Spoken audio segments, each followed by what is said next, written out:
So good morning वाला बच्चों। आज हम लोग बात करेंगे नीट से रिलेटेड कुछ क्वेश्चन जो पूछे जा सकते हैं और आपके क्लास 11 में भी ज़रूरी है यह, और जो 12 कर लिए हैं या कर रहे हैं तो नीट के लिए ज़रूरी है।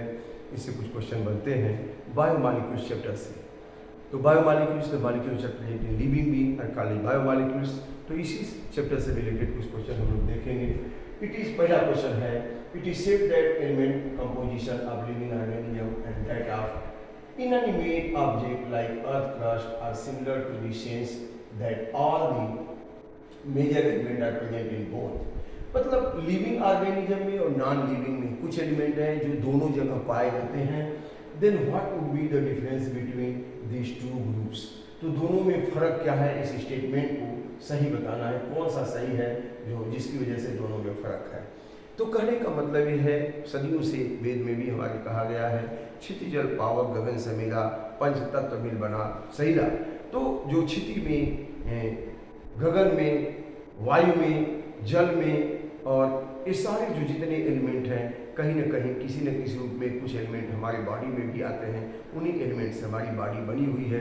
जैसे हम protein, carbohydrate, fat, vitamin, mineral ये सब लेते हैं, वो हमारी बॉडी में यूज होते हैं। कहीं न कहीं प्रोटीन से हमारी बॉडी का जो है मसल्स बनता है, ब्लड बनता है, और जो बाकी लिपिड हैं, सेल मेम्ब्रेन बनता है प्रोटीन और लिपिड से। तो हमारा बेस है तमाम नाइट्रोजन, कार्बन, हाइड्रोक्सिन जो बेस है, शुगर है, फॉस्फेट है, इससे न्यूक्लिक एसिड बनते हैं। तो कहीं न कहीं इन्हीं एलिमेंट से हमारी बॉडी, प्लांट की बॉडी या लिविंग ऑर्गेनिज्म की बॉडी बनी हुई है। एलिमेंट आपस में मिल करके जो उसके एटम है मिल करके जो है कंपाउंड बनाते हैं, फिर कॉम्प्लेक्स कंपाउंड बनाते हैं, फिर तमाम सारे स्ट्रक्चर बनते हैं।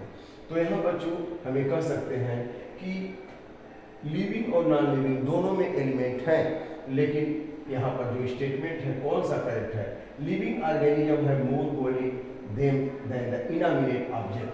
तो लिविंग ऑर्गेनिज्म में गोल्ड तो होता नहीं, लिविंग ऑर्गेनिज्म में, नॉन लिविंग में गोल्ड ज़्यादा है और नॉन लिविंग में गोल्ड ज़्यादा है, तो ये करेक्ट नहीं है। लिविंग ऑर्गेनिज्म में मोर वाटर, अगर हम देखें तो लिविंग ऑर्गेनिज्म यस वाटर तो है, अन्य की अपेक्षा वाटर ज़्यादा है, लेकिन more water than non living.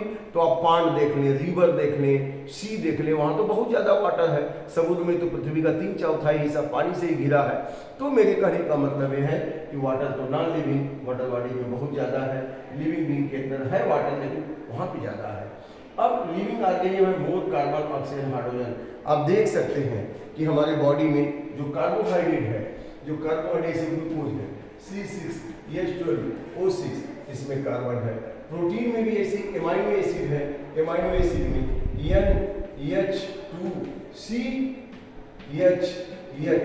NH2CHCOOH। तो यहाँ भी कार्बन, हाइड्रोजन, ऑक्सीजन है। तो जितने भी प्रोटीन है, फैट है, कार्बोहाइड्रेट, मतलब हमारे बॉडी में वो कार्बन, हाइड्रोजन, ऑक्सीजन की बहुत ज़्यादा मात्रा है। इसका मतलब कि सी ऑप्शन। और डी क्या है, लिविंग ऑर्गेनिज्म में मोर कैल्शियम, कैल्शियम की चट्टाने वहाँ तो कैल्शियम बहुत ज़्यादा है, लिविंग ऑर्गेनिज्म की सही से भी ज़्यादा है। तो यहाँ पे सी ऑप्शन आपका सही बनता है बच्चों कि लिविंग ऑर्गेनिज्म में more carbon, oxygen, hydrogen per unit mass that the inanimate object. Non living की अपेक्षा पर यूनिट मास में जो लिविंग ऑर्गेनिज्म में कार्बन, हाइड्रोजन, ऑक्सीजन की मात्रा बहुत ज़्यादा होती है। यही करेक्ट ऑप्शन है। अब सेकेंड प्रश्न आपका आता है, many elements are found in living organisms either free or in the form of compound। बहुत सारे एलिमेंट हैं हमारे लिविंग ऑर्गेनिज्म सही में या तो फ्री फॉर्म में पाए जाते हैं या फिर कंपाउंड फॉर्म में पाए जाते हैं। जैसे यहाँ C6H12O6 ये कंपाउंड फॉर्म है, NH2CHCOOH ये भी कंपाउंड फॉर्म है। तो इस तरह से एलिमेंट पाए जाते हैं फ्री फॉर्म में, hydrogen ion, sodium ion, chloride ion के रूप में भी पाए जाते हैं। लेकिन इसमें से which one of the following not found in living organism? ए है सिलिकॉन, बी है मैग्नीशियम, सी है आयरन, डी है सोडियम। तो इसमें से मैग्नीशियम तो पाया जाता है, ये कई जगह कोई एंजाइम का काम करता है, कैटलाइज करता है एंजाइम को। आयरन जो है हमारे हीमोग्लोबिन का हिस्सा है। सोडियम तो ये बिल्कुल हमारे ब्लड प्लाज्मा में पाया जाता है, और यह जो है आयनिक बैलेंस, ये जो है ऑस्मोटिक कंसंट्रेशन को मेंटेन करता है। न्यूरॉन में नर्व इम्पल्स को ट्रांसमिट करने में सोडियम आयन मदद करता है। तो इसका मतलब silicon is not found, it is not found in living organism, बाकी तीनों पाए जाते हैं। तो करेक्ट ऑप्शन आपका बच्चों का 2 का ए सिलिकॉन। अब इसके बाद एमाइनो एसिड, तीसरा क्वेश्चन, एमाइनो एसिड है both an amino group and carboxylic group. Of course amino acid में दोनों ग्रुप हैं। एमाइनो एसिड को देखा जाए तो इसमें दो ग्रुप हैं। यह एक तो एमाइनो ग्रुप है, एमाइनो एसिड में NH2, यहाँ पे C, यहाँ R एल्किल ग्रुप है, यहाँ पे H, यहाँ पे COOH। R का मान चेंज होते ही यहाँ पे एमाइनो एसिड का नाम बदल जाएगा। तो ये इसका एमाइनो ग्रुप हो गया। कौन सा ग्रुप हो गया? एमाइनो ग्रुप हो गया।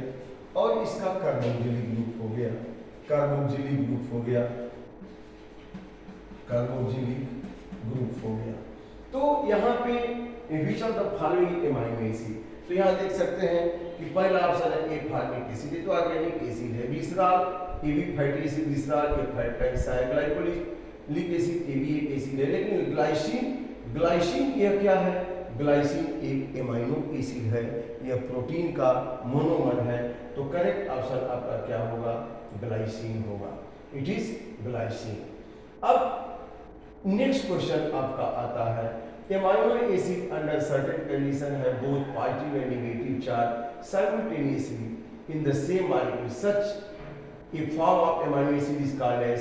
यहाँ पे इस तरह के एमाइनो एसिड को, असल में एमाइनो एसिड क्या है? यह आयोडाइज हो जाता है, अलग अलग पीएच पे अलग अलग इसके ग्रुप हो जाते हैं, इसलिए इसको ज्यूटेराइन कहते हैं। इसको क्या कहेंगे? ज्यूटेराइन कहेंगे। ज्यूटेराइन, ज्यूटेराइन कब बनेगा? अब देखिए, यही अगर पीएच चेंज हो जाए तो अलग पीएच पे क्या बना लेगा?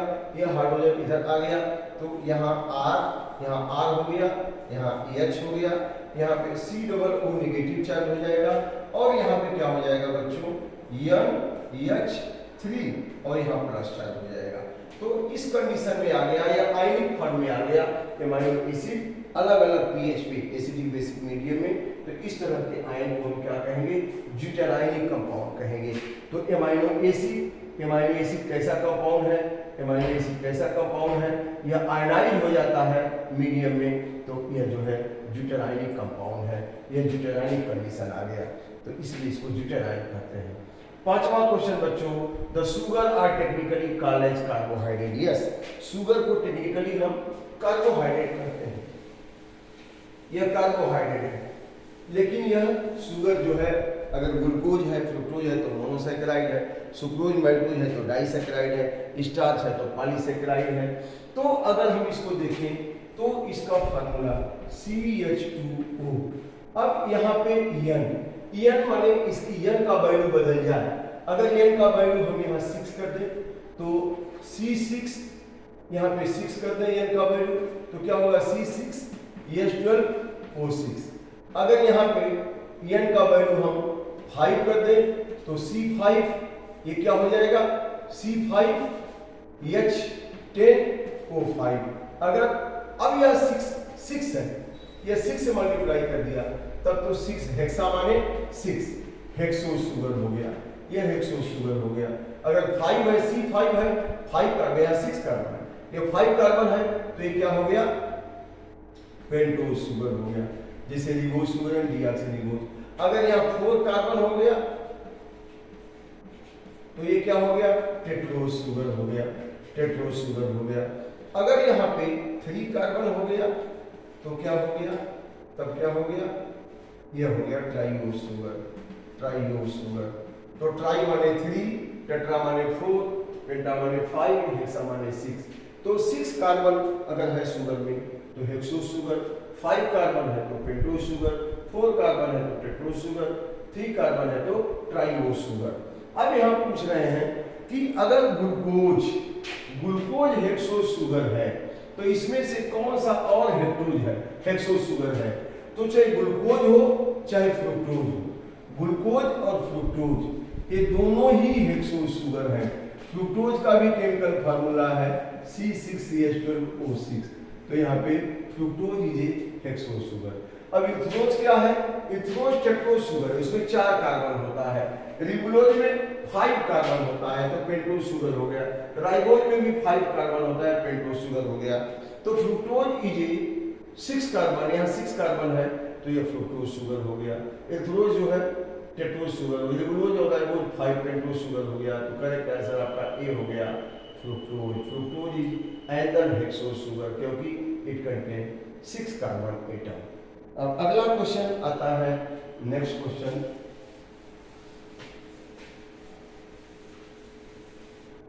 नेक्स्ट क्वेश्चन है बच्चों, when you take cell or tissue piece and grind them with an acid in a mortar and pestle, all the small biomolecule dissolve in the acid, protein, polysaccharide and nucleic acid are insoluble in the mineral and get precipitated। तो DNA insoluble है, precipitate होके बाहर आ गया। The acid soluble compound including amino acid, nucleosides and small sugar are when one added to phosphate। अब यहाँ पे acid soluble कौन है? न्यूक्लियोसाइड्स हैं, न्यूक्लियोसाइड और स्मॉल शुगर है। तो nucleoside and one added to phosphate, nucleoside में फॉस्फेट जोड़ देंगे तो क्या होगा? अब आप सोचिए, न्यूक्लियोसाइड, न्यूक्लियोसाइड क्या है? Nucleoside means base and sugar, base plus sugar. Base plus sugar means base क्या है? एडेनिन, थाइमिन, गुआनिन, साइटोसिन और आरएनए है तो यूरेसिल हो जाएगा। अब समझिए एडेनिन, एडेनिन और शुगर, तो ये क्या हो गए? न्यूक्लियोसाइड। अगर न्यूक्लियोसाइड में हम एक फास्फेट जोड़ दें तो ये क्या हो जाएगा? न्यूक्लियोटाइड। ये क्या हो जाएगा? न्यूक्लियोटाइड। तो न्यूक्लियोसाइड क्या है?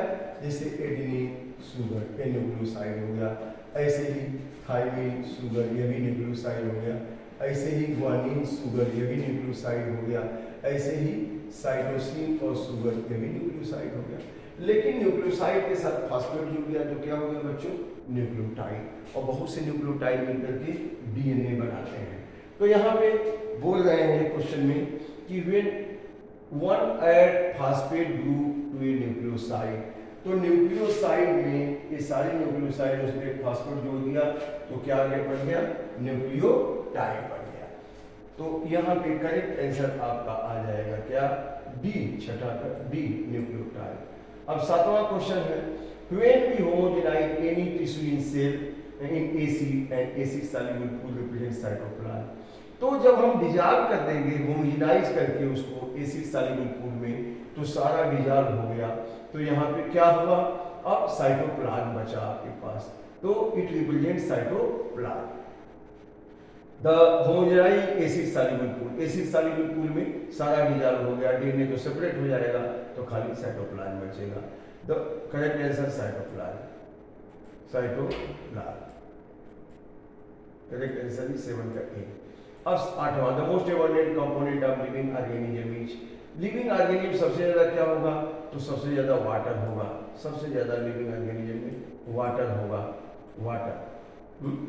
और इसके बाद नेक्स्ट है, a homopolymer has only one type of building block called monomer repeated number. Monomer repeated number है तो पॉलीमर हो गया। Heteropolymer has more than one type of monomer. Protein are heteropolymer made up. तो protein किसका बना होता है? आप जानते हैं कि हमारे बॉडी में 20 टाइप्स ऑफ एमाइनो एसिड मिलकर के 400 प्रोटीन बनाते हैं। तो 20 types of amino acid, 20 types of amino acid from 400 types of protein. तो 9वां का ए क्वेश्चन, ए आंसर सही है, 20 टाइप्स ऑफ मोनोमर। क्योंकि ये पूछ रहे हैं प्रोटीन का, तो प्रोटीन 400 तरह की प्रोटीन बनती है हमारे शरीर में। वो 20 types of amino acid, arginine, glycine, alanine, tryptophan, ये सब एमाइनो एसिड हैं। तो 20 तरह के ऐसे एमाइनो एसिड से मिलकर अलग अलग सीक्वेंस में जुड़ करके तो प्रोटीन बनती है। अब 10वां क्वेश्चन है, protein perform many physiological function. Protein अलग अलग कई फिजियोलॉजिकल फंक्शन करता है, जैसे एंजाइम के रूप में सेलुलर एमाइलेज है, या फिर पेप्सिनोजन है, एंजाइम के रूप में डाइजेशन करता है फूड का अलग अलग तरह के। और इसके अलावा वही प्रोटीन हार्मोन के रूप में भी, हार्मोन जैसे इंसुलिन है, insulin made up of alpha and beta chain of protein.